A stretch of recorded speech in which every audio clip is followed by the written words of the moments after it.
18 বছরের কথা বা 19 বছরের পড়ুয়া কথা আমাদের সঙ্গে রয়েছেন, শুনি মানে একেবারেই ছোটবেলা থেকে যেখান থেকে বলার আছে। একটু বাবা মার কথা দিয়ে শুরু করি, Sure. As I am coming from them. আব্বু খুব ছোটবেলায় আমার দাদা মারা যান। আমার বাবা তখন পৃথিবীতে আসেননি, অর্থাৎ আমার দাদির পেটে থাকা অবস্থায় আমার দাদা মারা যান। আচ্ছা, তো আব্বুর জন্ম হয় মুক্তিযুদ্ধের প্রায় 6 years আগে। ওকে। সো অ্যাট দ্যাট পিরিয়ড আমাদের দেশের অবস্থা আনস্টেবল ছিল, অ্যান্ড আব্বুর ফ্যামিলি যথেষ্ট গরিব ছিল বলতে গেলে, যাকে বলা যায়।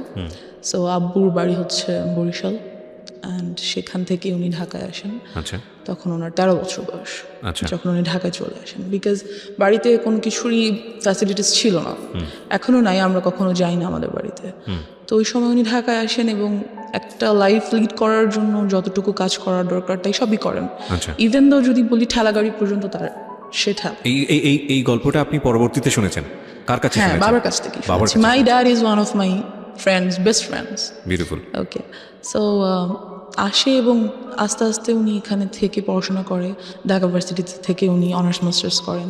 আফটার দ্যাট কামিল, আই মিন যাকে বলে মাদ্রাসা লাইন, সেখান থেকে উনি পড়াশোনা করেন, ডাবল এম এ যাকে বলে। জস। তো উনি ওটা থেকে উনি বেশ ভালো একটা জব পায়, অ্যান্ড গুড স্যালারি।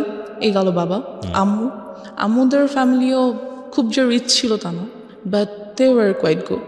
আম্মু ঢাকায় চলে আসে খুব ছোট বয়সে, ওয়েন অনার্সে এসে ঢাকায় পড়তে হয়। আচ্ছা। এখান থেকে উনিও ঢাকা ভার্সিটি থেকে অনার্স মাস্টার্স করেন, অ্যান্ড দেন LLB করেন, অ্যাডভোকেটশিপ নেন। এই so both of them, as you can see, both of them are educated, so they are busy. An educated person can't sit at home, never, আমার মনে হয় বাবা মাকে দেখে। তো অফিস, আর আমি হওয়ার পর থেকে আমার খালামুনির কাছে থাকি। You are the first child? Yeah, I am the first child. Okay. আমার পর আমার একটা ছোট বোন আছে। Age gap? Age gap 8-9।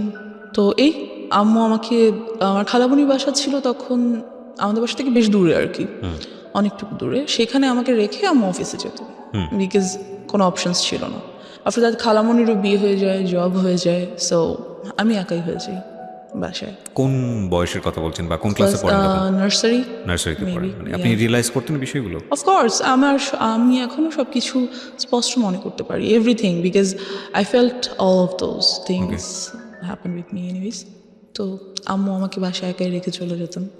আমরা যে বিল্ডিংটাতে তখন থাকতাম, ভাড়া থাকতাম, ওখানে 7তলা বিল্ডিংয়ের অনেক বাচ্চা কাছে ছিল, যা হয় সবার সাথে খেলাধুলা করতাম। আর মেইনলি আমি ছেলেদের সাথে বেশি খেলাধুলা করতাম ছোট থেকে। আমার কাছে হাড়ি পাতিল খেলা তেমন বেশি পছন্দের ছিল না, বরং ফুটবল ক্রিকেট বেশি পছন্দের ছিল। অনেক কাটাছেড়া করতাম। এই যেহেতু আম্মু আব্বু নেই, বারণ করার কেউ নেই, আমি আমার মতো। তো সেই থেকে দেখা যায় আমি একা, সবাই তো জানে সেটা, আমি বাসায় একা।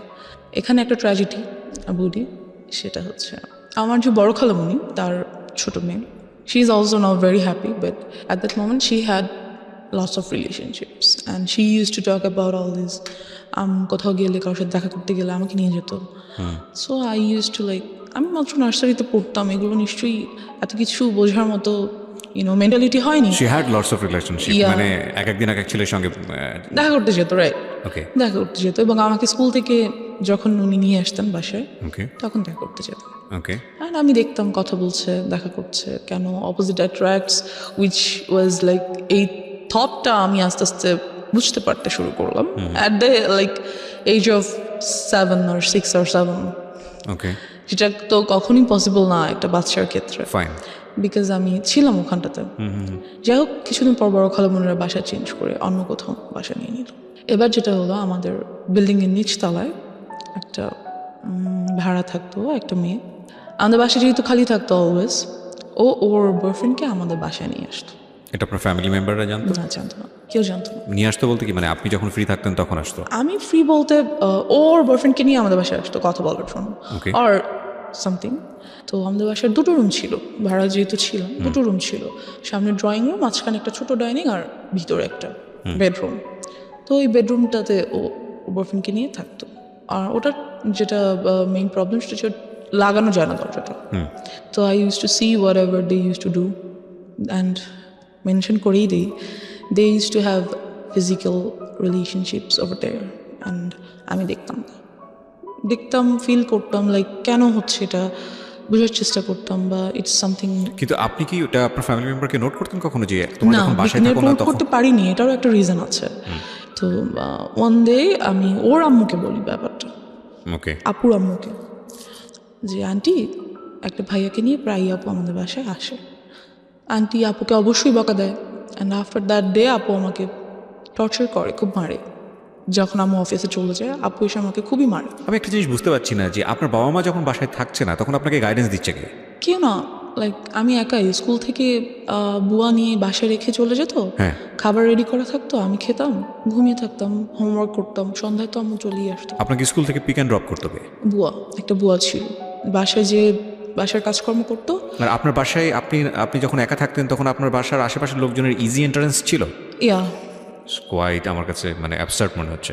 মনে হচ্ছে না? তাই তো। কারণ একটা যাই হোক। বাসায় একটা মেয়েকে রেখে এসেছি আমি, আশেপাশের লোকজন ঢুকছে বাসায়। Yeah, that's one of the faults which my mom and dad did. তারা, এটা একটা ভুল যেটা তারা আপনি কখনো করেছে। এগুলো নোটিস করতেন না বাবা মাকে যে আজকে অমুক এসেছিল বাসায় বা এমুক আসছে? করতাম, কিন্তু আপুর ব্যাপারটা করিনি তখনও। বলতাম, সবই বলতাম। আর আসলে আব্বু আম্মু এত বিজি ছিল, এতটা বেশি বিজি ছিল, বিকজ ইউনো যেখানে আম্মুর গাইডেন্সটা কম থাকে সেখানে আম্মুর সাথে বন্ধুত্ব হয় না। আর যখন বাচ্চাদের বাবা মার সাথে বন্ধুত্ব না হয় তখন তারা শেয়ার করতে পারে না কোনো কিছু। মাই হাম্বল রিকোয়েস্ট ইজ, আজকের এই স্টোরিটা সবাই আমাদের সোশ্যাল কন্টেক্সট এবং পারিবারিক অবস্থা থেকে চিন্তা করবেন যে আমাদের একটা শিশুর বড় হওয়ার জন্যে আমরা যতটা না খেলার মাঠ নিয়ে চিন্তা করি, ঘরের ভেতরের পরিবেশ নিয়ে কি আমরা অতটা চিন্তা করি? এটা খুব খুব খুব important. It's a very serious issue এবং আমার মনে হয় আজকে ওই জায়গাগুলোকে আমাদের সবার নক করা উচিত। বিকজ ওর লাইফে যেটা ঘটেছে সেটা আরেকজনের লাইফে ঘটুক, আমরা এটা চাই না। It's a social learning, it's a family learning. Okay, এবং আমি ওকে স্যালুট জানাই যে ও নিজেকে এক্সপোজ করে অন্তত আরও 10টা ফ্যামিলিকে সতর্ক করার জন্য এখানে এসছে। জি, তারপর কি হলো? আপনাকে খুব মারলো? হ্যাঁ, খুব মারলো। আমি ভাবলাম আম্মুকে বলবোই যে আপু আমাকে এত মারছে, অ্যান্ড শি টোল্ড মি যে আমি এটা কাউকে বলতে পারবো না, যদি বলি সে আমাকে মেরেই ফেলবে, as I was a child. আর আম্মুকে আমি বললাম ব্যাপারটা যে আম্মু, আপু তো একটা ভাইয়াকে নিয়ে মাঝে মাঝে বাসায় আসে। আম্মু জিজ্ঞেস করলে সে কী করে, কেন আসে, তুমি আসতে দাও কেন, গেট লাগিয়ে রাখো না কেন, ঢুকতে দাও কেন? বললো আপু আমাকে খুব মারে, বকা দেয়, না ঢুকতে দিলে খুব রাগ করে। তো আম্মু এই ব্যাপারটা নিয়ে ওনাদের সাথে কথা বললো, ওই আপুর ফ্যামিলির সাথে। বলার পর যেটা হলো যে তুমুল ঝগড়া দুই ফ্যামিলির মধ্যে।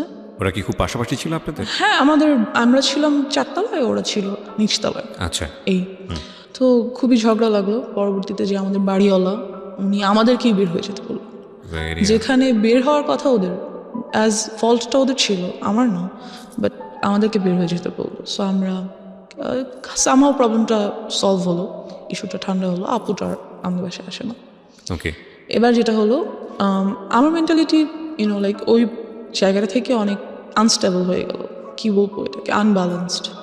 So I use to think like কেন হচ্ছে এই জিনিসগুলো, বা এগুলো কী, কেন, some kind of curiosity. Like of course একটা কিউরিয়াসিটি গ্রো করলো। আপনি তখন নার্সারিতে পড়েন? তখন আমি 1-এ উঠেছি। ওকে।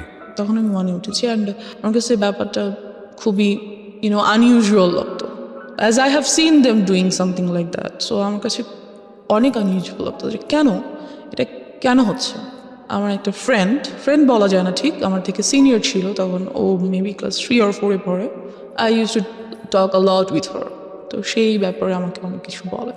একটা বাচ্চা কী বা বলতে পারে, 3-4-এর একটা বাচ্চা, যতটুকুই ওর কাছে মনে হয়েছে বা ও যা বুঝে সেখান থেকে বলছে আমাকে। Anyways, so and after that আমাদের 6 তলায় একটা ছেলে থাকতো। He proposed me when I was in class 1. Seems funny. Anyways, so আমাকে প্রপোজ করলো যে I want to be your boyfriend. So I was like, yeah, I got a chance. হ্যাঁ, সবার কাছে, আমার কেন নেই?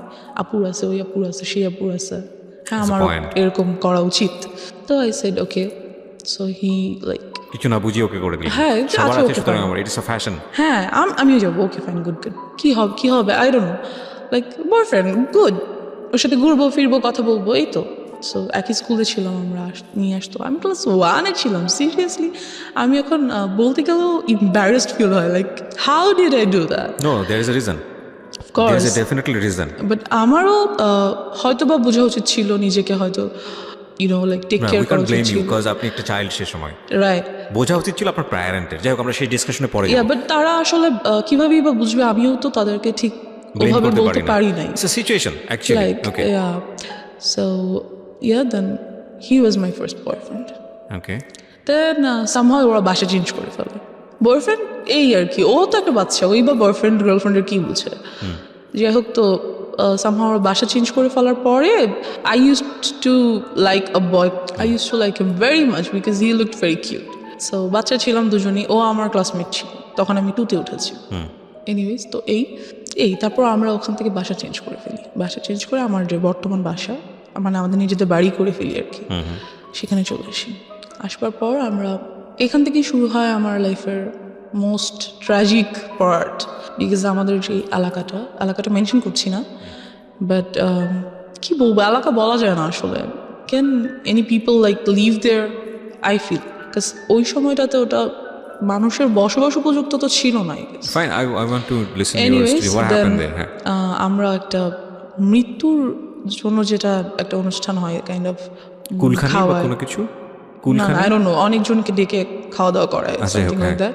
অনেক ছোট ছিলাম, মনে নেই, 2তে আমি তখন উঠেছি মাত্র। যাই হোক, তো সেখানে আমরা যাই।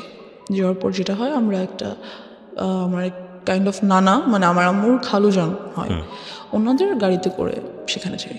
তো ওই গাড়ির ড্রাইভার, সো আই ওয়াজ, আমি একটু ছোট বাচ্চাই ছিলাম এই যে, তো সে আমাকে খুব কোলে টোলে করে নিয়ে আদর করে, এখানে ওখানে ঘুরাতে নিয়ে যায়। And then I noticed something, যেহেতু আমি অনেক কিছু বুঝি এই ব্যাপারগুলোতে, লাইক ফিজিক্যালি কীভাবে you have to save your self, আমি অনেকটাই বুঝি এই ব্যাপারগুলো। তো he tries to touch my private parts, and আমি বুঝতে পারি ব্যাপারগুলো, ফিল করি। সো আমি ওনার কাছে আর যেতে চাই না। কি ছিল উনি? Driver, as I said. আপনাদের ড্রাইভার? নো, যাদের গাড়িতে করে আমরা গেছি, আমার নানা ভাইয়ের ড্রাইভার। Okay. So he tries to like kind of, এটা first embarrassment of your life, এবং এই ঘটনা ঘটার পরে আপনি কি করলেন? তা আমি যেতে চাই না ওনার কাছে, যে না আমি, মানে ওখানেই আমরা আছি তখনও, কিন্তু আমি আম্মুর কাছে চলে যাই যে আমি যাবো না ওনার কাছে। কিন্তু আমি কেন যেন আম্মুকে বলতে পারি না, লাইক আমার সাথে এটা হচ্ছে, আমার এটা ফ্রিভাবে আম্মুকে বলা উচিত, কেন যেন আমার আম্মু আব্বুর প্রতিও ওই ভরসাটা আসে না যে না আমি বলতে পারি। আই ডোন্ট নো ওয়াই, ওটা আমি বলতে পারি না। সো আম্মুকে আমি বলি যে আমার ওনাকে ভালো লাগছে না, আমি ওনার কাছে যাবো না। দেন আমরা ওখান থেকে চলে আসি, অ্যান্ড খুবই ট্রিক করে উনি আম্মু আব্বুর নাম্বারটা নিয়ে নেয়, ফোন নাম্বারটা নিয়ে নেয়, যে হ্যাঁ আমরা কোথাও যেতে হলে আমাকে ফোন দিবেন, আসবো, হ্যান ত্যান ফ্যান। যদিও উনি কিন্তু আমার নানা ভাইয়ের পার্সোনাল ড্রাইভার। ওকে। সো বলে যে হ্যাঁ প্লিজ যাবো হ্যান ত্যান ফ্যান। তারপর আমার নাম্বারটা দিয়ে দেয়, এবং আরও 2বার আমরা 2টো জায়গায় যাই, এবং ওনাকে সাথে করে নিয়ে যাওয়া হয়। আচ্ছা। সো এই হচ্ছে আমার first harassment or something like that. Secondly যেটা হয়, এবং এটা আপনি কাউকে বলেননি? না, এটা আমি কাউকে বলিনি, ইভেন এখনো পর্যন্ত আব্বু আম্মুকে আমি এইভাবে বলিনি। ফার্স্ট টাইম আপনি আজকে বললেন এখানে? আমি যাই বলছি কাইন্ড অফ ফার্স্ট টাইম, কাউকে বলিনি। This is very unlucky for us, cause আমাদের সোসাইটিতে, আমাদের পরিবারে চাইল্ড সেক্সুয়াল অ্যাবিউজ, এটার যে রেট, এটা খুবই অ্যালার্মিং। আপনারা পত্রপত্রিকায় পড়েন এইসব ঘটনা, খুব এক্সট্রিম লেভেলে যখন চলে গিয়ে একটা বড় ধরনের ক্ষতি হয়ে যায়, তখন সেটা পত্রপত্রিকায় বা সংবাদ টেলিভিশন জায়গাগুলোতে চলে আসে। কারণ বিহাইন্ড দ্য সিন এইগুলো যে কতদিন ধরে এই একটা মেয়ে বা একটা শিশু বা একটা নারী কিভাবে নির্যাতনের শিকার হয়, কিভাবে তাদের মেন্টালি তাদেরকে মানে ভয়ঙ্কর রকমভাবে ড্যামেজ করে ফেলা হয়, আমি জানি না। আমার মনে হয় এই জিনিসগুলোকে আরও বেশি করে এক্সপোজ করা উচিত, বলা উচিত। কজ আমি ভিকটিম, আমি কেন এটা বলতে পারবো না? কোথায় সমস্যা? ট্যাবুটা কোথায়? মানে আমাকে কেউ একজন সেক্সুয়ালি হ্যারাসমেন্ট করেছে, আমাকে কেউ একজন ফিজিক্যালি অ্যাবিউজড করেছে, অথচ সেটা নিয়ে আমি সোসাইটিতে মুখ খুলতে পারবো না, সেটা নিয়ে আমি বলতে পারবো না। কি আশ্চর্য মেন্টালিটি! মানে সেটা নিয়ে বললে আমার দিকেই আঙুল তোলা হবে, সেটা নিয়ে বললে আমাকে মনে করা হবে মেয়েটা খারাপ, বা ছেলেটা খারাপ, বা ওনার ফ্যামিলি খারাপ। কি ভয়ঙ্কর রকম মানে বাজে মেন্টালিটি আমাদের সমাজের। কিন্তু এই যে আমাদের এই মেন্টালিটিটা, এটাই কিন্তু যুগের পর যুগ এই প্রবলেমগুলো কীভাবে জিয়ে রেখেছে। আজকে যদি পরিবারের কাছে এই মেয়েটা এতটা বেশি সাবলীল হতো, আজকে যদি ওর বলার ক্ষমতা তৈরি হতো, ওকে যদি এনভায়রনমেন্টটা দেওয়া হতো, তাহলে ওর শৈশবটা হয়তো এরকম হতে পারতো না। কজ ও বলেছে একটু আগে যে দিস ইজ দ্য নাম্বার 1। আরও কী যে অপেক্ষা করছে আপনাদের জন্য, আপনারা একটু শুনুন, তাহলে বুঝতে পারবেন। জি বলুন। তারপর যেটা হয়, তো ওই ড্রাইভারের সাথে আমাদের আর দেখা হয় না। Anyways he is vanished somehow. So after that আমার চাচাতো ভাই আমাদের বাসায় থাকতে আসে for some reason. Somehow maybe আমাকে লাইক করতো আর সামথিং। তখন আমি ক্লাস 3তে উঠেছি। তো ও কত বড় হবে, মেবি 9-10 পরে এরকম হবে। আপনি তখন ক্লাস 1-এ 3-তে পড়ি। 3-তে? বাসায় একদিন হঠাৎ স্কুল থেকে এসে দেখি ও বাসায়। ওই টাইমে যেটা হয়, আমাদের বাসায় একটা পার্মানেন্ট কাজের মেয়ে রাখা হয়। তো মেয়েটা নিজেই যথেষ্ট নাইসটি পারসন। এনিওয়ে, সো চাচাতো ভাই থাকতে আসে আমাদের বাসায়। তো একদিন আমাদের সবার রুম আলাদা, জর্জর রুম। আমাদের বাসায় 5টা বেডরুম, অ্যান্ড জর্জর বেডরুম 4টার। বাট আমি তখন কার সাথে, কাজের মেয়েটা আমার সাথে ঘুমায় না, আমার রুমে ঘুমায়। তো আমি একদিন ঘুমিয়ে আছি, ঘুম থেকে ঘুমের মধ্যে আর কি হঠাৎ ফিল করি that someone is like embarrassed, had embraced me, something like that. তো আমি ঘুম ভেঙে যায়, পিছনে ফিরে দেখি যে আমার ভাইয়া। আই ওয়াজ লাইক, চিল্লাবো না, কান্না করবো না, কি করবো কিছু বুঝতেই পারি না। দেন আই ওয়াজ লাইক, ভাইয়া এখানে কি করো, হ্যান ত্যান। আমি উঠে বসে যাই। বসে যাওয়ার পরে তো বুঝতে পারে যে কাজের মেয়েটা নিচে ঘুমাচ্ছে। তো বুঝতে পারে যে আমি যদি এখন কিছু বলি তাহলে কাজের মেয়েটা উঠে যাবে, আম্মু আব্বু চলে আসবে, অ্যান্ড যাই হোক, তো ওদিনও চলে যায়। ও দিন চলে যায়। পরের দিন শুক্রবার দিন সবাই বাসায় ছিল। What was his response? আপনি তো ওকে জিজ্ঞেস করলেন যে তুমি এখানে কি হ্যাঁ, করো? তুমি এখানে কি করো? এমনি আসছি, নাথিং, লাইক চলে যায়, উঠে চলে Okay. যায়। পরের দিন শুক্রবার দিন সবাই বাসায় ছিল, তো আমরা ছাদে গিয়েছি। আমাদের ছাদটা খুব সুন্দর, গাছ লাগানো চারিদিকে, বসার মতো স্পেস আছে, টেবিল আছে, যাই হোক।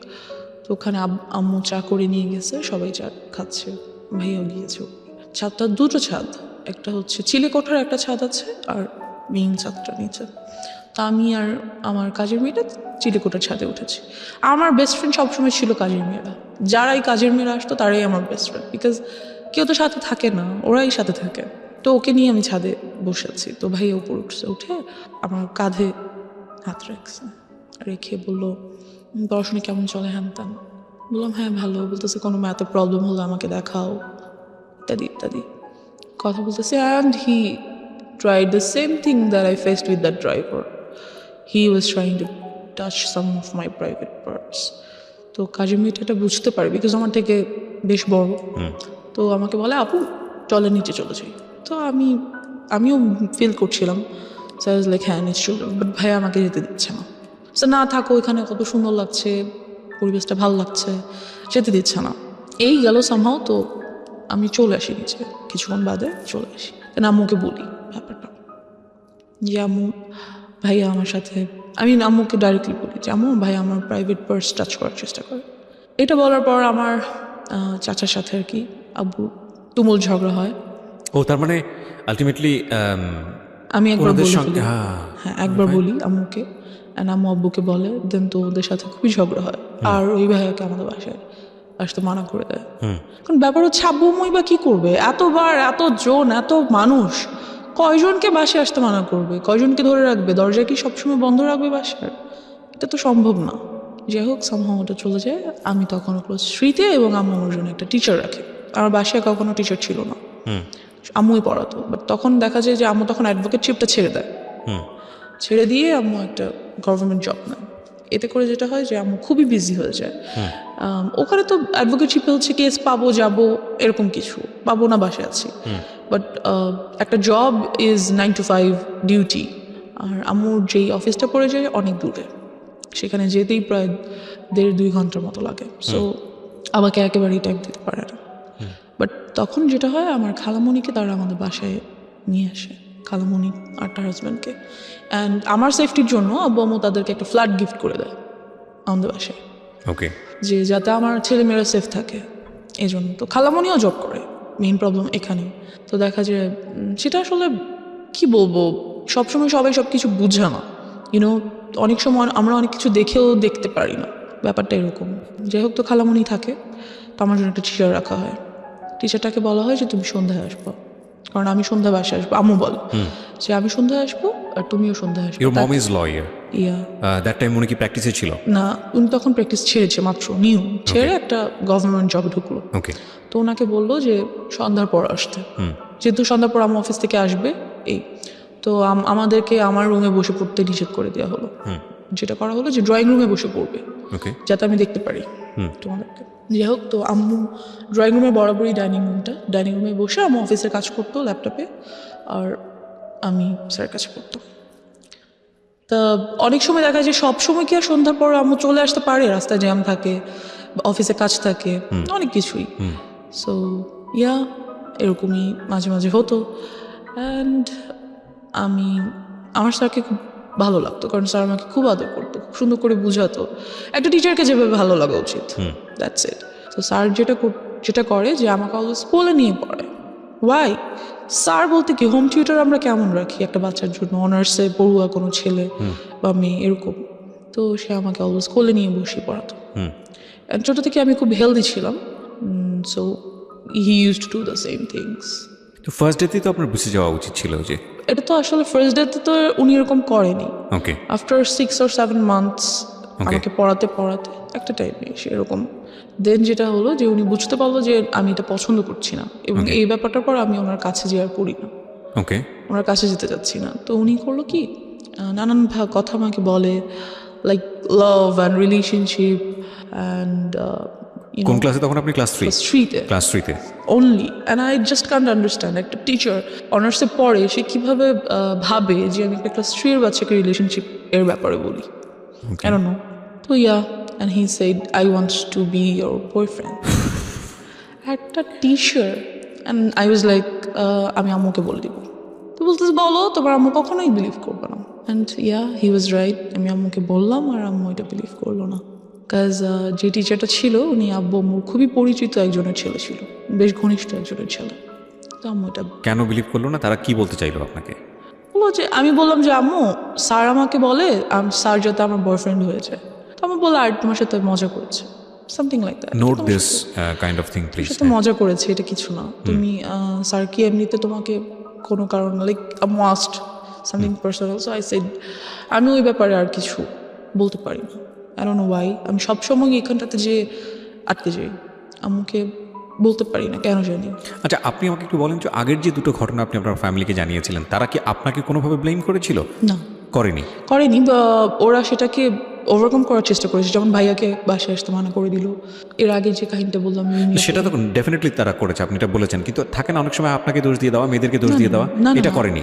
না, আমার আপনাকে কি এডুকেটেড পারসন, তারা বুঝতে পারে ব্যাপার। আচ্ছা ফাইন, তো আপনাকে কোনোভাবে কি বুঝিয়েছিল যে দেখো কোনটা গুড টাচ কোনটা ব্যাড টাচ, এবং এরকম হলে তোমার কি করতে হবে? আমাকে বুঝায়নি। কারণ হচ্ছে আপনি নিজেও কি কোনো গ্লুমি সেন্সে ছিলেন যে আসলে কি হচ্ছে, কেনই বা এরকম হচ্ছে? আমি অফকোর্স ছিলাম। I was very confused because ওই পর্যন্ত আমি জানতাম না, যদি আমি সরাসরি বলি সেক্সুয়ালিটি কি আমি জানতাম না। I didn't new, so I had to face them.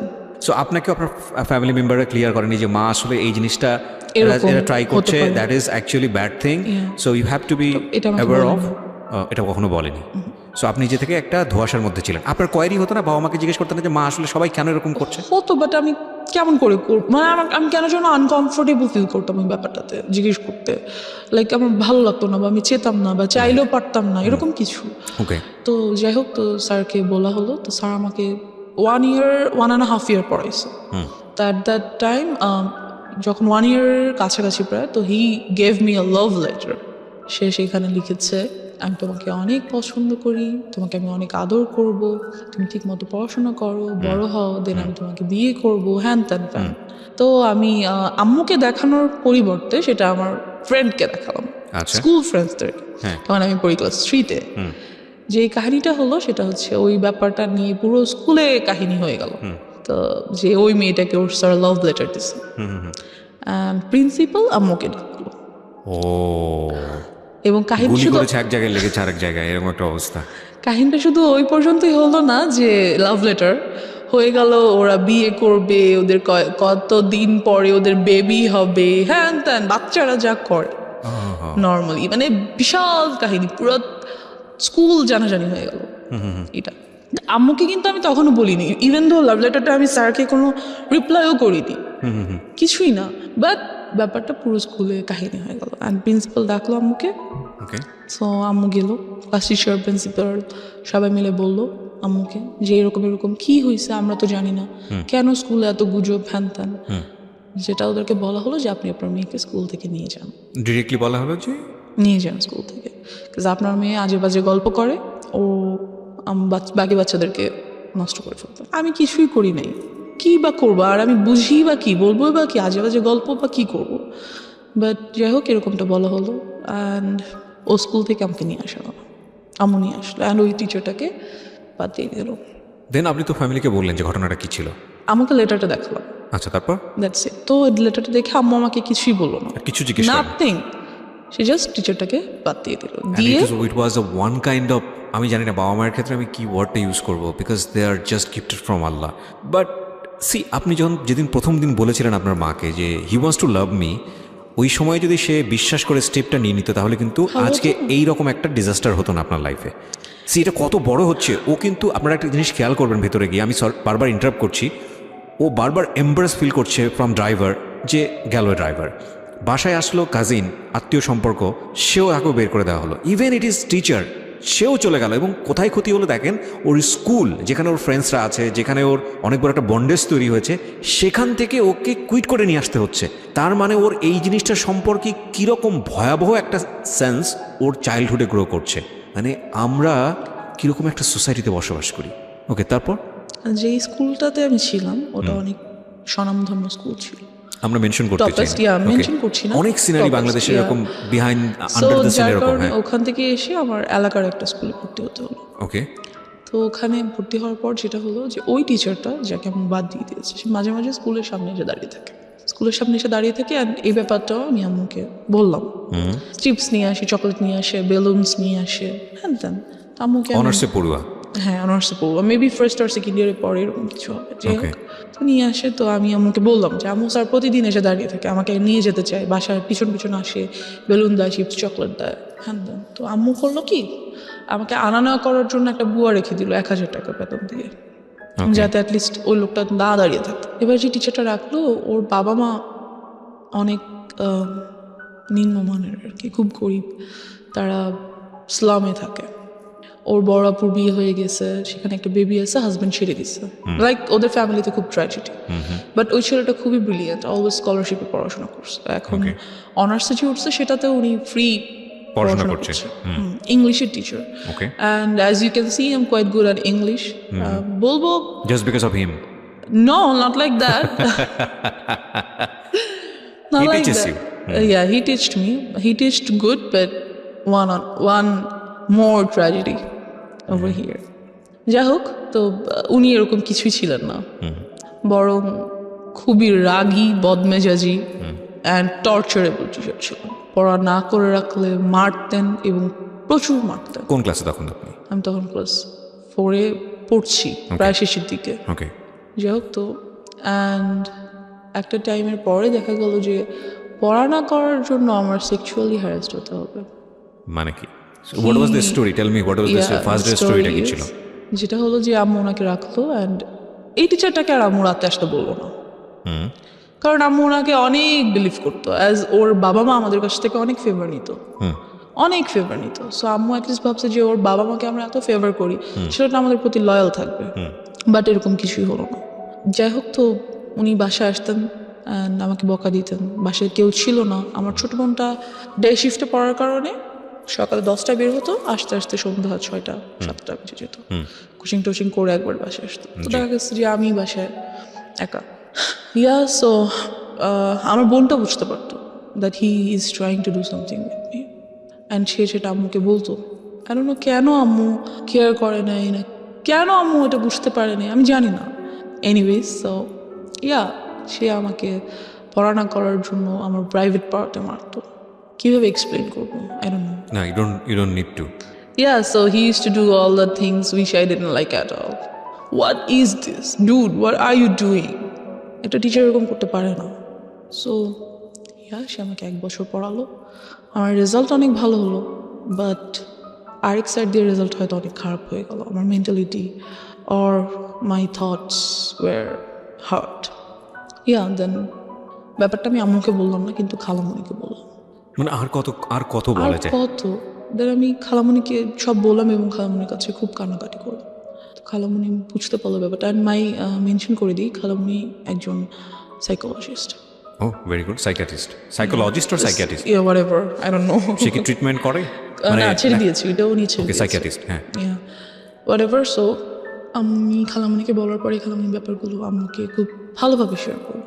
আম্মু যেটা হলো যে বুঝার পরিবর্তে আম্মু খুব রাগ হয়ে গেল যে আমি কি করব, কয়টা টিচার চেঞ্জ করব, একটা আনছি এটাও বলে এটা, আরেকটা আনছি এটাও বলে এটা, সবগুলোকে বাদ দিচ্ছি। এটা কেউ আসলেই এরকম হচ্ছে না কেউ পড়াশোনা করতে যাচ্ছে না? কি করব, কয়টা টিচার বাদ দিব, টিচার পাবো কোথায়? অ্যান্ড আমাদের যে এরিয়াটা ছিল সেখানে ভালো টিচার পাওয়াও খুব মুশকিলের ব্যাপার ছিল। So she was like fed up, আমি করবোটা কি? বাবাকে বলতে পারছে না, কেন বলতে, সে জানে কেন বলতে চাচ্ছে না বাবাকে ব্যাপারগুলো। অ্যান্ড এই টিচারটাকেও আম্মু বাদ দিয়ে দিল এক পর্যায়ে। যে বাদ দেওয়াতে যেটা হলো, বাদ দিবে আর কি 1 মান্থ পর বাদ দিবে এরকম, মানে মাসের শেষে তো বাদ দিতে হবে এরকম কিছু। The biggest tragedy of my life. একদিন স্যার 1টা-1:30টার দিকে বাসায় আসলো। স্যার খুব ভালোভাবে জানে এই টাইমে আমাদের বাসায় কেউ থাকে না এবং স্যারের বিকেল 5টার আগে আমাদের বাসায় ঢোকার নিষেধ। আম্মু বলে দিয়েছে তাকে যে তুমি আসবে না, বিকেলের আগে বাসায় আসবে না। বিকেলে আমার খালামণি বাসায় চলে আসে আর কি। তো সে যেটা করলো যে 1:30টার দিকে বাসায় আসলো। ওই সময় যেটা কাজের মেয়েটা আমার খালামণির বাচ্চাদেরকে নিয়ে তাদের ফ্ল্যাটে ঘুম পাড়াচ্ছে, আর আমার ফ্ল্যাটে আমি একা। তো কলিং বেল বাজলো, আমি গেট খুললাম। খোলার পর স্যার, বললাম স্যার এখন তো আমি পড়বো না, আমি তো মাত্র স্কুল থেকে এসেছি। তো সে বললো যে আমার আজকে অনেক কাজ আছে বিকালে, এখনই পড়া শেষ করতে হবে, তুমি বই নিয়ে আসো। তো অ্যাজ ইউজুয়াল আমি বই আনতে গেলাম আমার রুমে, যেহেতু আমার রুমে পড়া নিষেধ। কাজ আম্মু ড্রয়িং রুমে, আমার রুমে পড়া নিষেধ ছিল, ড্রয়িং রুমে পড়তে হতো। যাই হোক, তো আমি বই আনতে আমার রুমে যাই and he enters the flat, আর উনি দরজাটা অফ করে দেয়, মেইন গেটটা অফ করে দেয়। মেইন গেট অফ করে না, মেইন গেটে চাপিয়ে দেয় আর কি, লাগিয়ে দেয়, চিটকরি লাগায় না। অ্যান্ড আফটার দ্যাট আমি আমার রুম থেকে বই আনতে যাই আর উনিও আমার পিছনে পিছনে আমার রুমে চলে যায়। যেটা উনি করে সেটা হচ্ছে আমার রুমের দরজাটা আটকে দেয়। আটকে উনি আমাকে ফার্স্টে 2টা চড় দেয়, দিয়ে একটা লাথি মেরে খাটের মতো ফেলে দেয়। যেটা করে, আমি স্কার্ট পরা ছিলাম অ্যান্ড ওটা উনি ছিঁড়ে ফেল। আফটার দ্যাট উনি আমাকে আমার পায়ের উপরে পা দিয়ে হাঁটু দিয়ে বসে, আমার গলার উপরে কোলবালিশ দিয়ে দেয়, আর মুখটা খুব জোরে চেপে ধরে। So I was like stuck. হয়তো আল্লাহই কোনোভাবে হেল্প করছে আমাকে যে ঠিক ওই টাইমটাতেই আমাদের মাঝখানের ফ্ল্যাটের এক ভাড়াটিয়া উপরে আসে, তার চিনি লাগবে। সো এসে উনি দেখে যে দরজায় টিচারের ছেলেদের জুতা, যেহেতু আমাদের বাসায় ছেলেদের জুতা আসে না, থাকে না কখনো। সো নক করা মাত্র দরজাটা খুলে যায়, ধাক্কা দেওয়া মাত্র ঢুকেই ফিল করে যে ভিতরে আমার রুমে কেউ আছে and something is going on.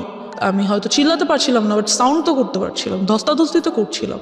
So উনি বুঝতে পারে ব্যাপারটা, বুঝে উনি খুবই প্রচণ্ড জোরে আমার দরজায় নক করে অ্যান্ড স্যার নকটা শুনেই আমাকে ছেড়ে উঠে দাঁড়িয়ে দরজাটা খুলে টেবিলে চলে যায়, যে বসে থাকে অ্যান্ড আমার দিকে জাস্ট একবার তাকায়, লাইক আ লুক, আমাকে সাবধান করে দাও, হেই ডোন্ট ইউ ডেয়ার, কাউকে বলা যাবে না, সামথিং লাইক।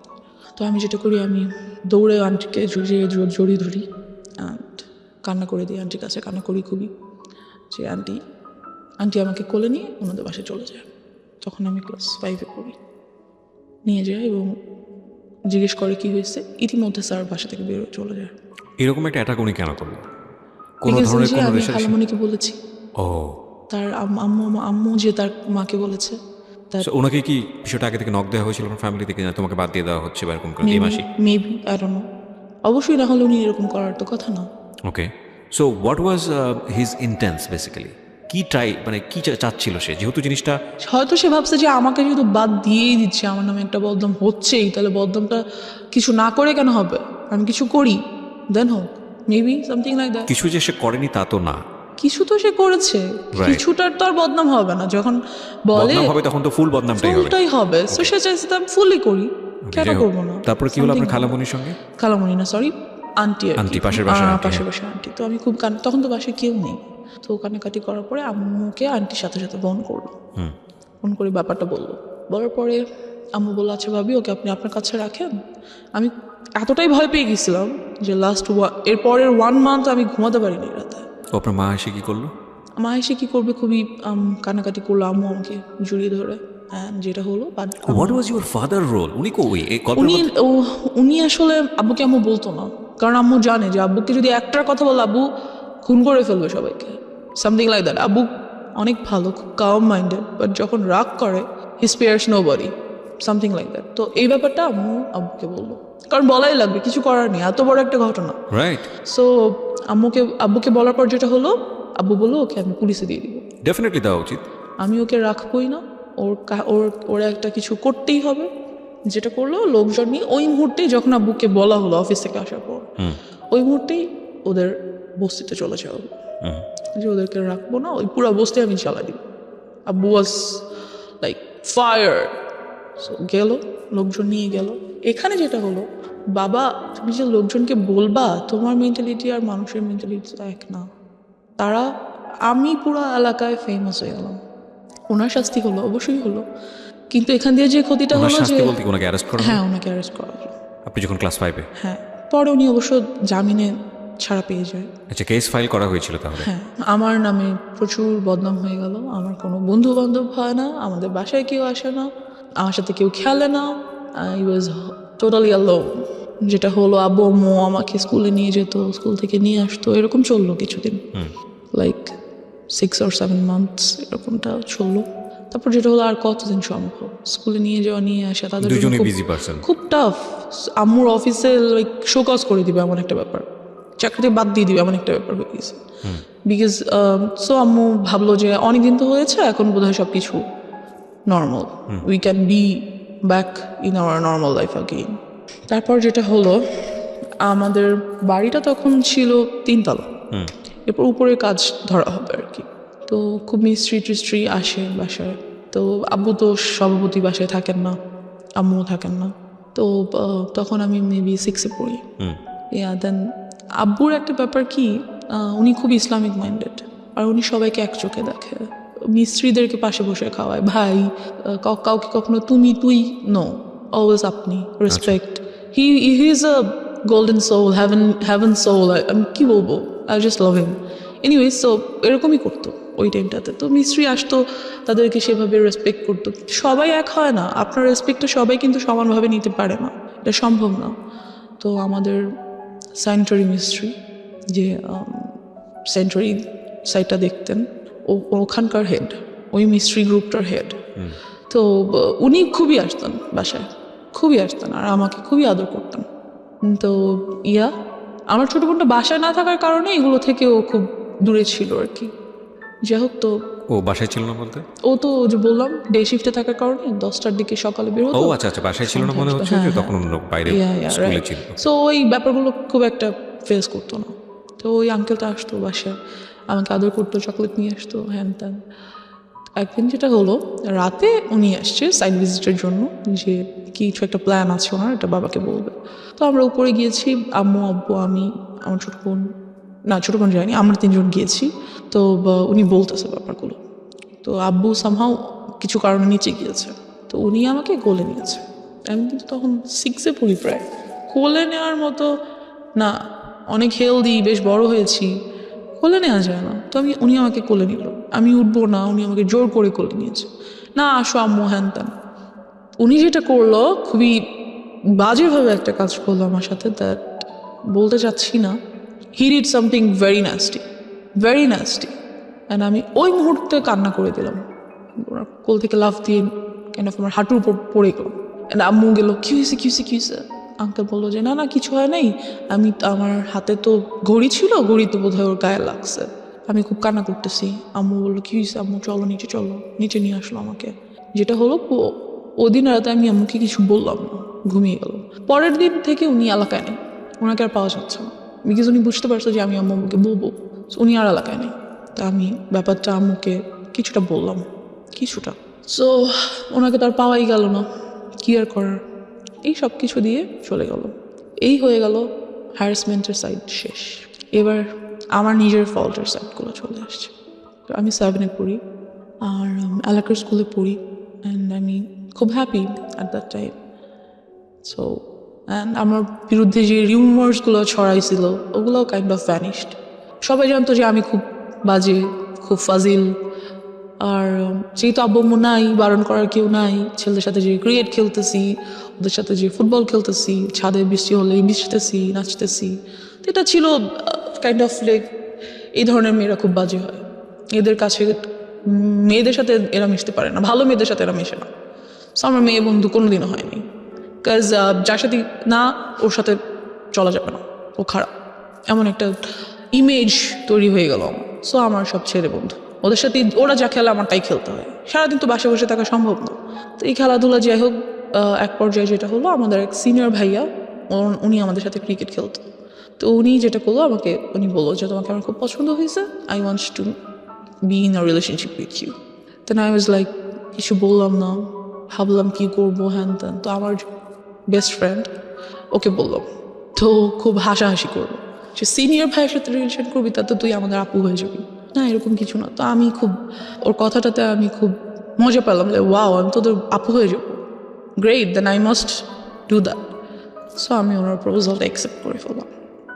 যেটা হলো যে একদিন উনি ছাদে আসলো আমাদের দরজার মেইন গেট নর্মালি বন্ধ থাকে, বাট সামহাও ওদিন আই ডোন্ট নো কীভাবে আসছে, ছাদে আসলো, এসে আমাকে আমাদের বাসার নাম্বার, আমার তখন ফোন নেই, বাসার নাম্বারে কল করো, যেটা বাসা অলরেডি আম্মু রেখে যায় ফর সেফটি। কল দিলেও দিয়ে বললো যে আমি ছাদে এসেছি, তুমি ছাদে এসো। আমি ছাদে গেলাম, যাওয়ার পর he tried to kiss me, and এই ব্যাপারটা আমার কাছে অনেক নাস্টি ছিল, because I don't like it. Because আমি ছোটো থেকে ফিজিক্যালি অ্যাটাচড হওয়ার ব্যাপারগুলো আমার কাছে এতটাই ভয়ানক যে আমি এগুলো নিতে পারি না। অ্যাকচুয়ালি ও যখন শুরু করে তখন ও বলছিল যে এবার শুরু হচ্ছে আমার ফল্ট।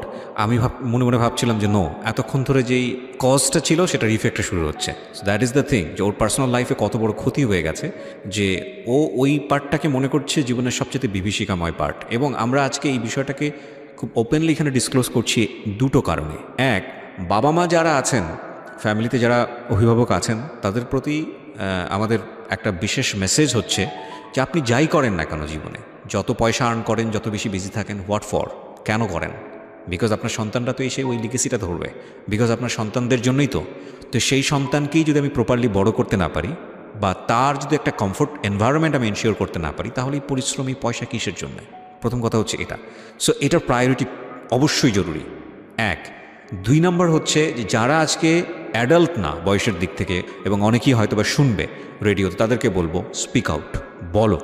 কারণ এটা একটা মেয়ের ঘটনা না বাংলাদেশে, এটা একটা শিশুর ঘটনা না বাংলাদেশে, এরকম অসংখ্য মেয়ে, অসংখ্য শিশু, অসংখ্য নারীর ঘটনা এগুলো। হ্যাঁ, কারণ কেউ স্পিক আউট করে না, আমাদের সোসাইটিতে এগুলোকে ট্যাবু মনে করা হয়। আমি বলতে চাই আজকের অনুষ্ঠান দিয়ে দ্ব্যর্থহীন কণ্ঠে যে তোমরা বলো, তোমাদেরকে স্পিক আউট করতে হবে। কিছুদিন আগে আমি দেখলাম সোশ্যাল মিডিয়াতে মিটু আন্দোলন হলো। মিটু আন্দোলন এটা অন্য একটা জিনিস, আমি যদিও এটাকে আমি মনে করি যে ইয়াস, এভাবে বলতে হবে, ডেসপার্টলি আসতে হবে।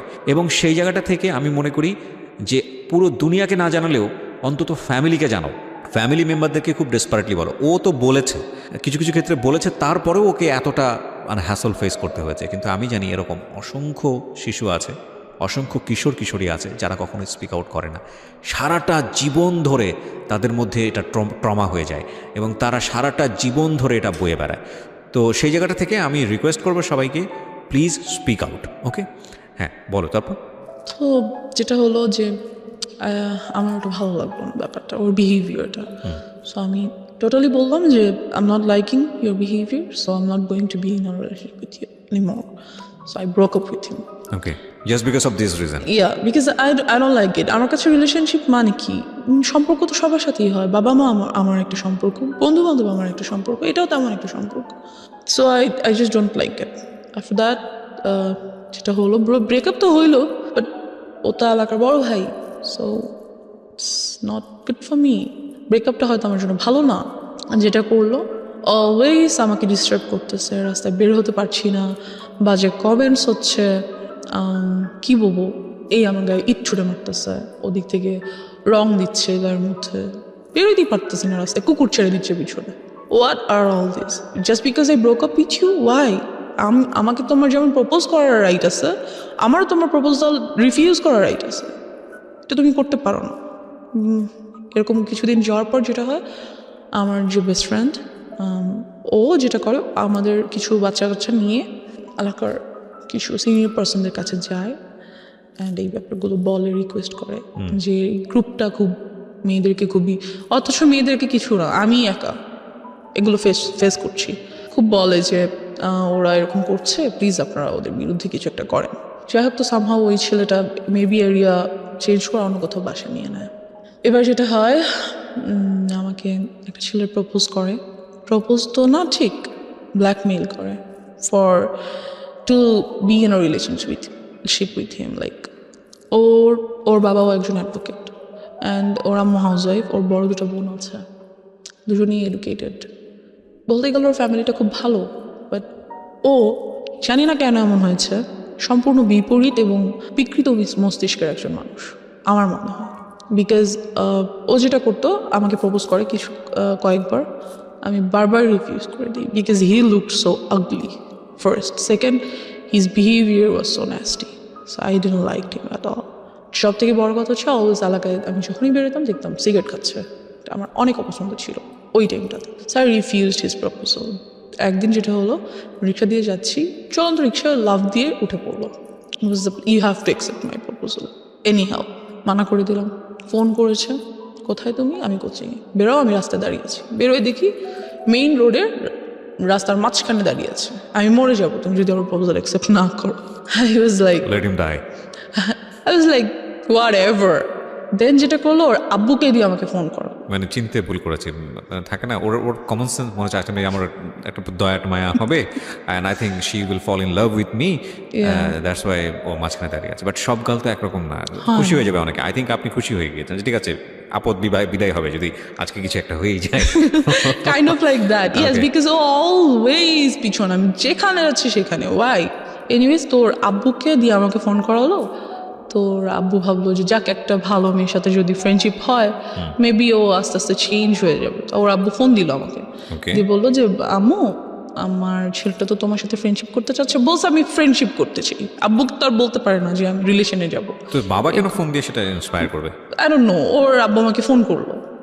আই থিঙ্ক ও ফোর্স করেছে ফ্যামিলিতে, যে কোনো ভাবে হোক ওটা করেছে যে তোমরা এটা ম্যানেজ করো, আদারওয়াইজ আমি একটা কোনো কিছু করবো। হ্যাঁ, তো ওর আব্বু আমাকে ফোন দিয়ে বললো যে আম্মু তো তোমার সাথে ফ্রেন্ডশিপ করতে চাচ্ছে, তো তুমি ওর সাথে ফ্রেন্ডশিপ করো, দেখো না আমার ছেলেটা অনেক ভালো, ও অনেক লক্ষ্মী ছেলে, হ্যান ত্যান। তা আমি কি বলবো আঙ্কেলকে? আমি বললাম, আঙ্কেল, আমার আম্মু ওর সাথে কথা বলতে নিষেধ করেছে। তখন আমি কিসে পড়ি? ক্লাস 8-এ পড়ি, 7-এ পড়ি, 7-এর শেষের দিকে। তো সামহাউ আমি ওর সাথে ফ্রেন্ডশিপ করলাম। বললাম, no, I can go with a relationship, but I can be your friend. সে ওখানে ওর যেটা মেইন ইয়া ছিল, সে খুব সুন্দর গিটার বাজাতে পারতো, গান করতে পারতো। তো ছেলেটা বেশ ভালো বন্ধু হয়ে ওঠে আমার। মানে you was serious about him? No, আমার ফ্রেন্ড হিসেবে দেখা করে, দ্যাটস ইট। যে আমার বন্ধু, কারণ আমি মেইনলি আম্মু আব্বুকে সবকিছু বলেই করার চেষ্টা করি, ভেরি গুড, যতটুকু সম্ভব, যতটুকু পসিবল। কাজ আম্মু আব্বু তো অলওয়েজ বিজি থাকে। যাই হোক, তো একদিন অফিস থেকে আসার সময় আম্মু আমাকে ফোন করে যে তুমি কোথায়? তো আমি তো কোচিংয়ে ছিলাম সন্ধ্যায়, সেখান থেকে গান বাজনা করতে যাবো এমন কিছু, বা আড্ডা দিতে যাবো। তো আমি আম্মুকে বললাম, আম্মু আমি অমুক জায়গায় আছি, তুমি আসো। তো আম্মু আসার পর আমি সবার সাথে মিট করে, নট ওর সাথেই দেখা করাতে হবে, সবার সাথেই দেখা করাবো, বন্ধু বান্ধব সবার সাথে।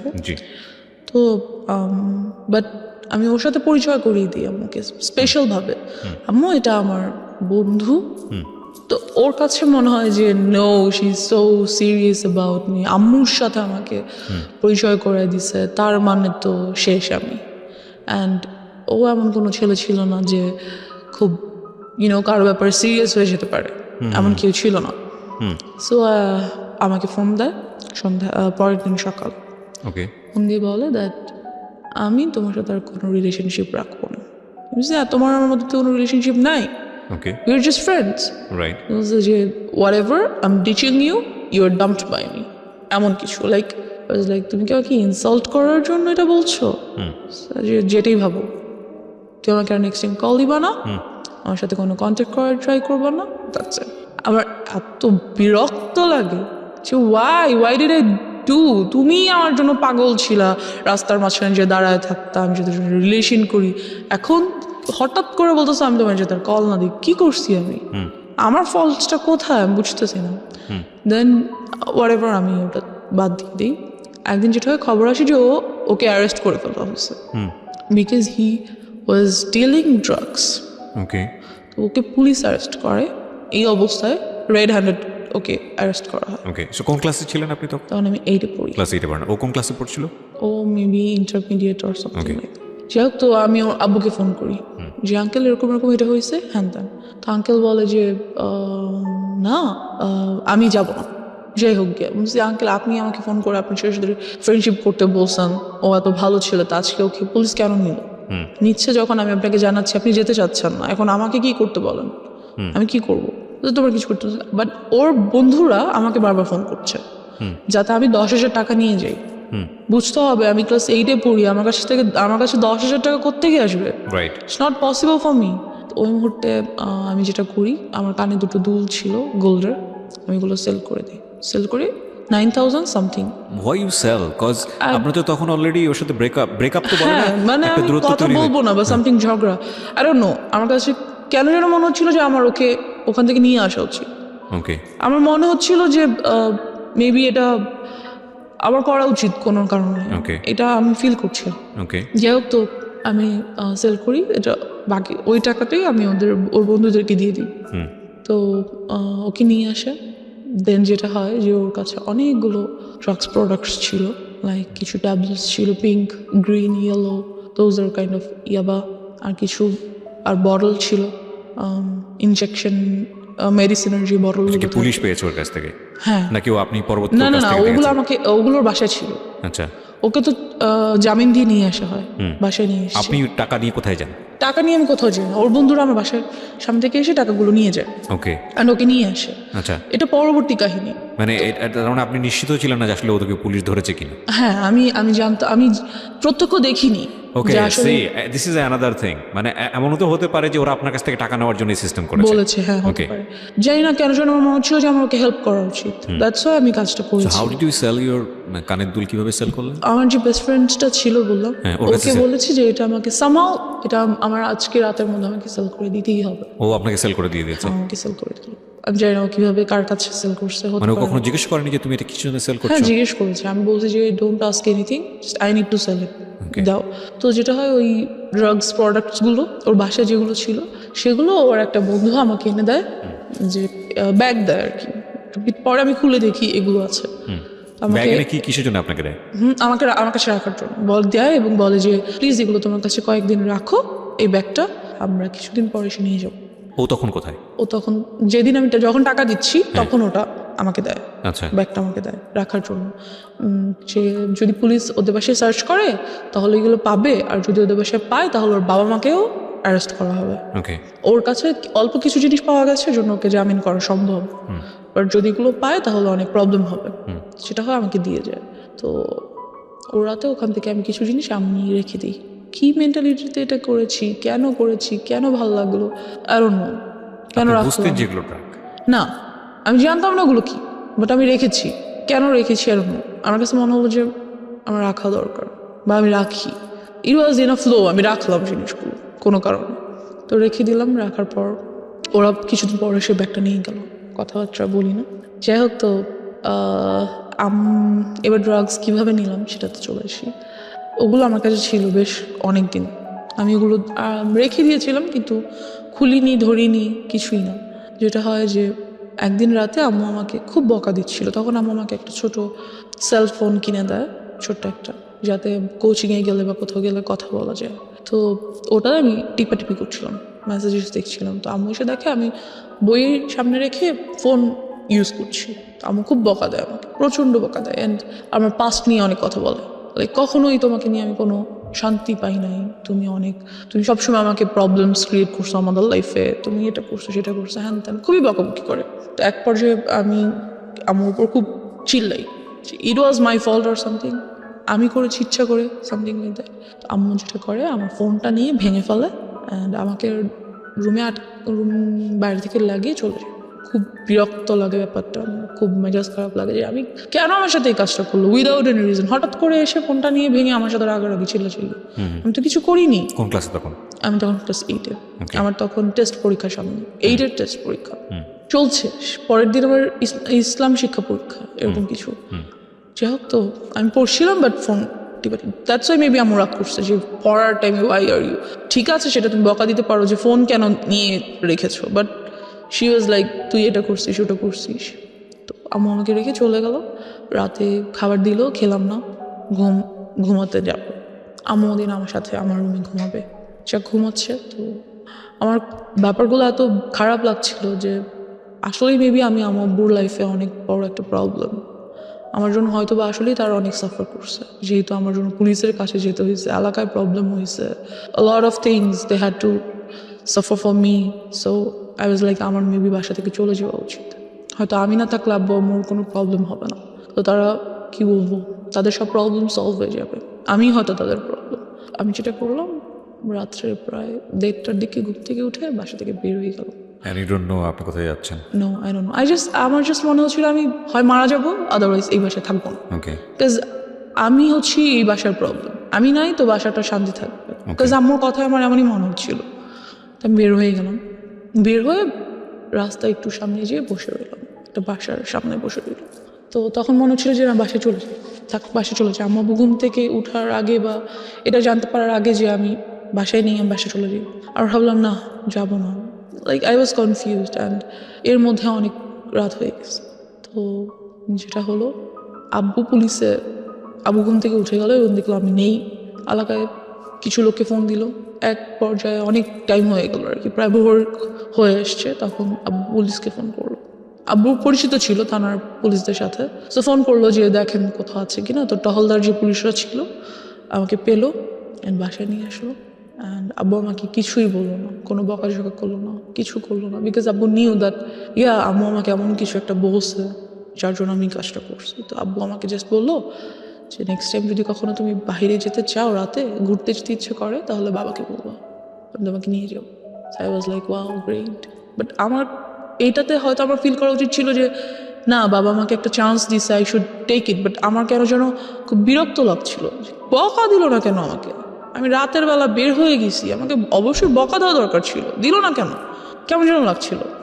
এরপর থেকে যেটা হলো, আম্মুর সাথে আমার আর কোনো কমিউনিকেশন হচ্ছে না, কথাবার্তা হচ্ছে না। আর আমার খুব মাথা ব্যথা হতো, মনে হতো যে মাথা ব্যথায় মাথা ফেটে যাচ্ছে, এত মাথা ব্যথা হতো।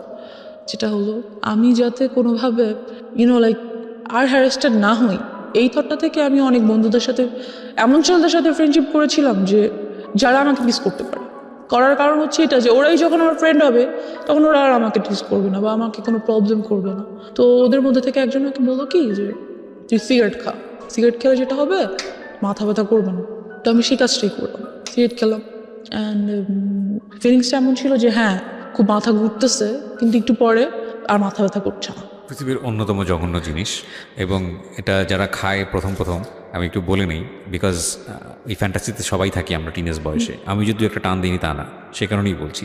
এর চেয়ে জঘন্য জিনিস আমার কাছে মনে হয় না। এটাতে মানুষ কেন নেশা, অন্যান্য ড্রাগসগুলোর ক্ষেত্রে কি হয় আমি জানি না, কোনো ফিল নিশ্চয়ই আসে, কিন্তু এটাতে তো কোনো ফিল আসার কোনো লজিকই আমি খুঁজে পাই না। একটা খুব কটু গন্ধযুক্ত একটা ধোঁয়া, এবং এটা মানুষ ভিতরে কেন যে নেয়, এবং নেয়ার পরে যে মুখের যে গন্ধ, এইগুলো এদের কাছাকাছি যাওয়া যায় না। আমি সরি, মানে ইটস ভেরি এম্বারেসিং। এটা কোনোভাবেই মানে খাদ্যযুক্ত একটা জিনিস হইতে পারে না, কোনোভাবেই না। এই অখাদ্য এটা, এবং এত বেশি অখাদ্য, এটার ভিতরে মানুষ হুদাই অকারণে ব্রেন থেকে একটা ট্রমা, মানে এই পার্টিকুলার জিনিসের প্রতি মানুষ তৈরি করে যে না, এটা খাইলে এরকম একটা ফিল হয়, এটা খাইলে সিগারেট ছাড়া একটা কবিতা আসতেছে না, সিগারেট ছাড়া এটা হচ্ছে না, সিগারেট ছাড়া বাথরুম হচ্ছে না। ফালতু থিং, নাম্বার 1 ফালতু থিং, এত দুর্গন্ধযুক্ত জিনিস। জি বলেন। এনিওয়েজ, তো যেটা হয়, সিগারেট খাওয়া শুরু করে দিই আস্তে আস্তে। আর ওই পিরিয়ডটাতে আমার আর রাতে ঘুম আসে না। How do you smoke? Because আপনার তো ফ্যামিলিতে এটা জানানোর কোনো বিকজ সুযোগ আমি নেই। ওই যে বললাম, ক্লাস বাসায় 8 যার পড়া যার অবস্থায় আপনি স্মোক করেন, রাইট, বাসায় যার যার রুম আলাদা, কেউ কারোর রুমে যাচ্ছে না। আর রাতে তো সবাই ঘুমিয়ে যাচ্ছে, আমি আমার রুমে আছি। Like so you locked your room? No, I never lock my room, because আম্মু আব্বু মাঝে মাঝে আসে। বাট রুম সবাই ঘুমিয়ে গেলে কিন্তু কেউ হাঁটলে সাউন্ড পাওয়া যায়।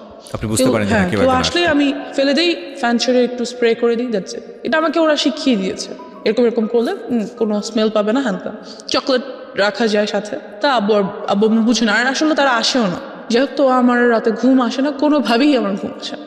ঘুম আসলেই আমি আজে বাজে স্বপ্ন দেখি, চোখ বন্ধ করলেই আমি দেখি that someone is trying to do something with me, they are like holding me, আমাকে দুই দিক থেকে দুজনে ধরে টেনে ছিঁড়ে ফেলতেছে।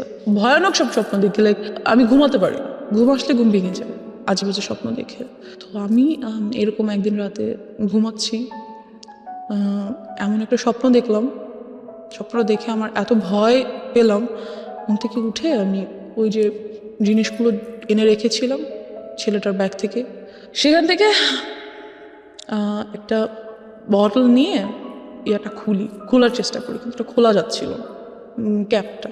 তো বুঝতে পারি যে ওটা সিরিঞ্জের সুইটা ঢুকিয়ে টান দিয়ে খুলতে হবে। So I did this, but আমি ওটা বডিতে পুশ করি না, যেটা করি গ্লাসে, মানে নেই, একটা ছোটো গ্লাসের মধ্যে নিয়ে আমি ওটা খাই ওই দিন রাতে।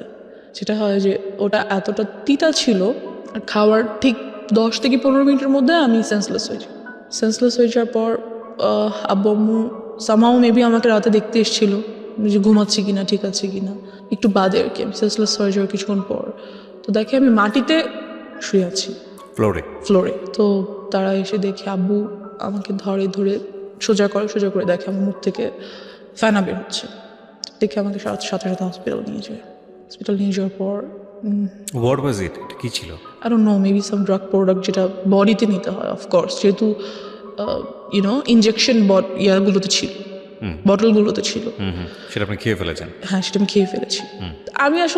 আমি বুঝতে পারিনি যে জিনিসটা আসলে যে কী ধরনের ড্রাগ প্রোডাক্ট, বুঝতে পারছিলাম না। যেটা হয় তো নিয়ে ওয়াশ করে বাসায় নিয়ে আসে, 2 দিন হসপিটাল থেকে বাসায় চলে আসি। এরপর থেকে আমি কেউ যেন আমার ভালো লাগে না, আমি রাতেও ঘুমাতে পারি না, দিনে আমার কিছুতেই শান্তি লাগছে না, কিছুতেই আমি থাকতে পারছি না। যেটা শুরু করি, সিগারেট তো খাই, সাথে ফ্রেন্ড সার্কেলরা আমাকে বিভিন্ন ধরনের মদ এনে দেয়, ওগুলো খাই, বাট তাহলে আমি ঘুমাতে পারি। যেটা ঘুমাতে পারি বলতে কি, মানে সেন্স থাকে না কোনো, ঘুমিয়ে যাই, সকালে উঠি, এই ঘুম বলা যায় না এটাকে আর কি। তো এভাবে করতে করতে এক পর্যায়ে যেটা হয়, আমার হেলথ খুব খারাপ হয়ে যেতে থাকে।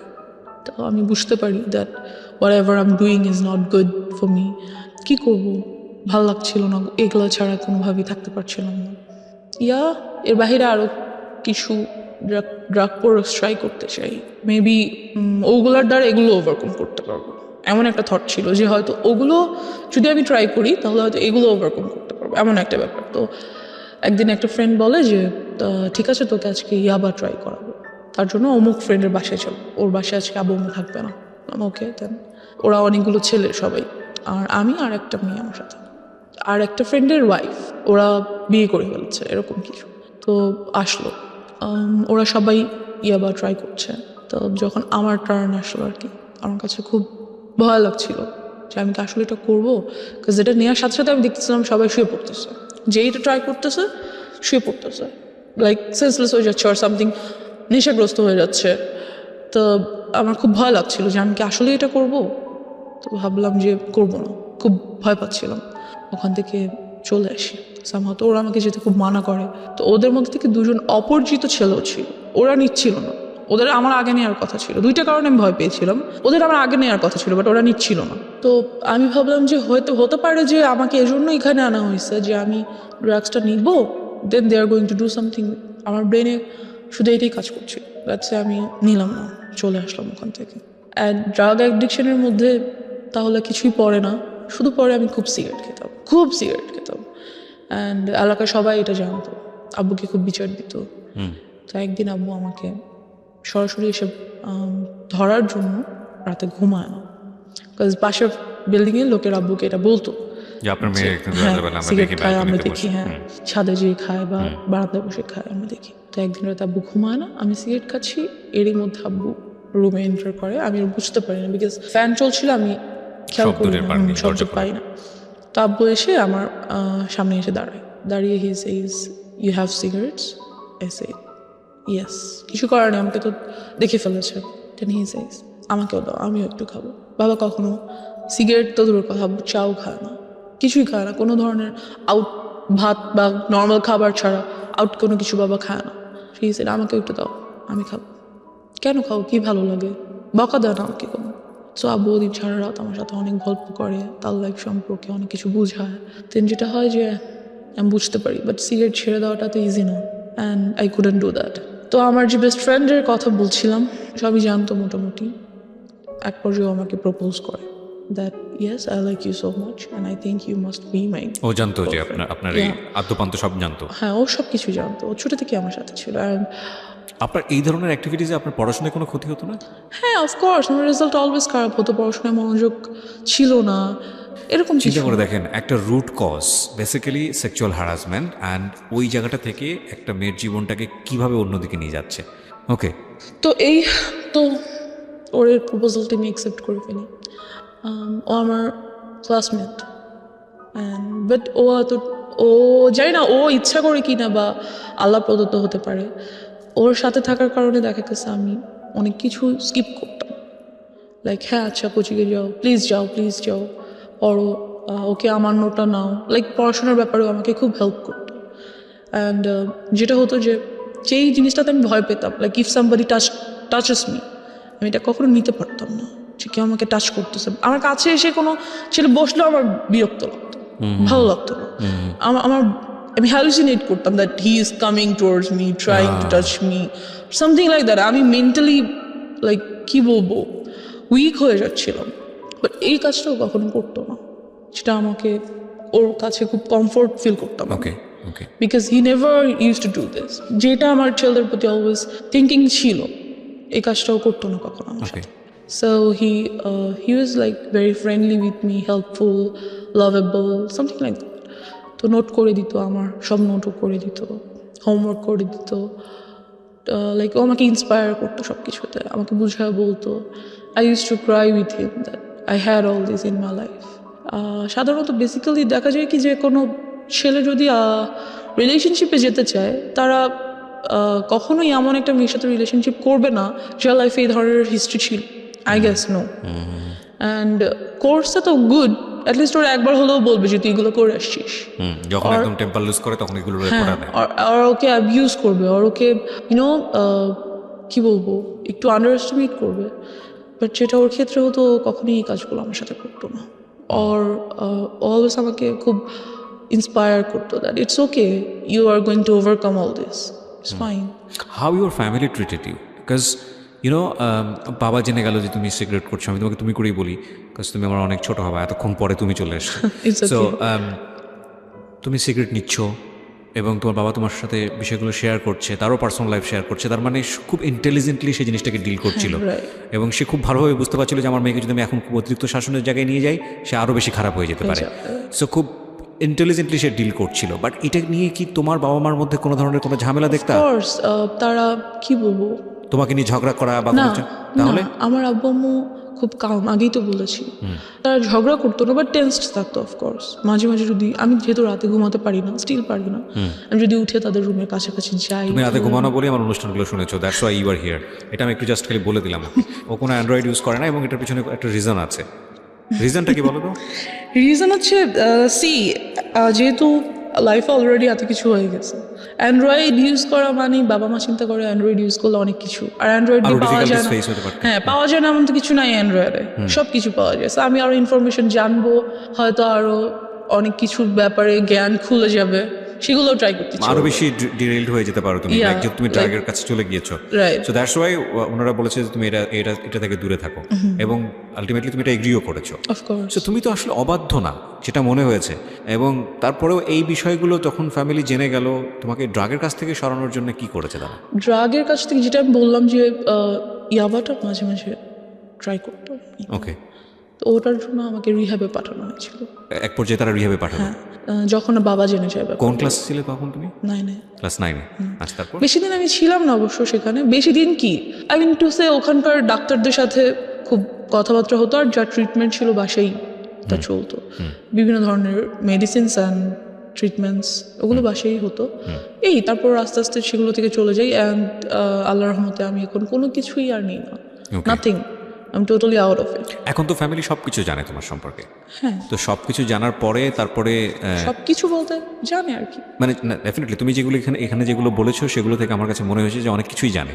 তো এরপরে তোমার প্রতি তাদের যে আচরণটা, সে আচরণটা কি তোমাকে কমফোর্ট দেয় ফ্যামিলি এনভায়রনমেন্টে? হ্যাঁ, of course comfort. They are a comfort zone for me, of course they R.